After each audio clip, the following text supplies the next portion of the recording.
Nicolas Sarkozy était en déplacement dans une usine de sous-traitance automobile aujourd'hui. Le chef de l'État veut rassurer les salariés préoccupés par les mauvais indicateurs économiques. Une visite au pas de course, contrôlée à l'extrême, pas de bain de foule, pas de rencontres organisées au pied levé. L'Élysée veille à ce que rien ne vienne ternir l'image d'un président dont la cote de popularité descend aussi vite que le chômage augmente. Reportage Nicolas Martin, Frédéric Marchand.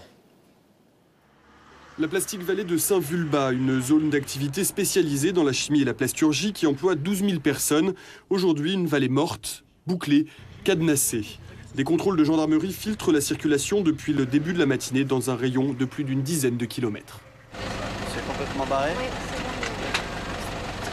Voilà, faites demi-tour ici. Policiers, gendarmes, snipers, depuis les incidents à Saint-Lô et la manifestation sauvage à quelques mètres du chef de l'État, maintenant on ne plaisante plus avec la sécurité lors des déplacements présidentiels.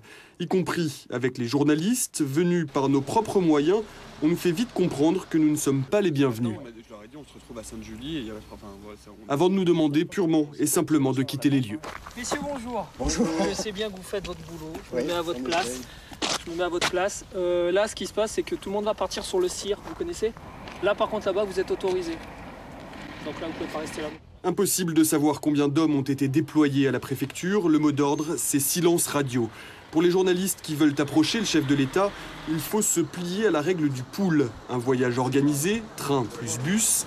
Dans l'usine, une seule caméra, celle de TF1, est autorisée à tourner les images pour toutes les autres chaînes. Pas une question n'est posée aux salariés, encore moins aux délégués syndicaux.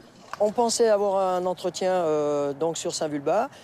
Vu le service d'ordre, vu l'implication de la police autour de Nicolas Sarkozy, on a vu que c'était pas possible. On peut comprendre qu'en dans une période de tension comme ça, le chef de l'État en visite se protège, parce que c'est bien la protection, et mettre un verrou complet autour du secteur visité. Par contre, ce qu'on peut difficilement admettre, c'est qu'il n'y ait pas eu tout autour de ça des discussions et des visites avec des représentants en parallèle à cette visite sur Saint-Vulbas. Aujourd'hui, vous avez beaucoup de salariés dans la Plastic Valley qui sont à 2 jours, voire 3 jours de chômage partiel. Donc c'est un impact énorme sur les familles. On sait que dans la chimie, c'est en train ça nous arrive dessus tout doucement. Donc qu'est-ce qu'on fait par rapport à ces salariés, à ces familles qui sont dans des situations parfois très désespérantes? Tout juste le préfet a-t-il consenti un rendez-vous rapide plus tôt dans la matinée avec quelques délégués syndicaux. Dernière étape de la visite présidentielle, une table ronde organisée sur invitation pour un public trié sur le volet. 14h15, fin des discussions. Le président repart, aucun incident à signaler.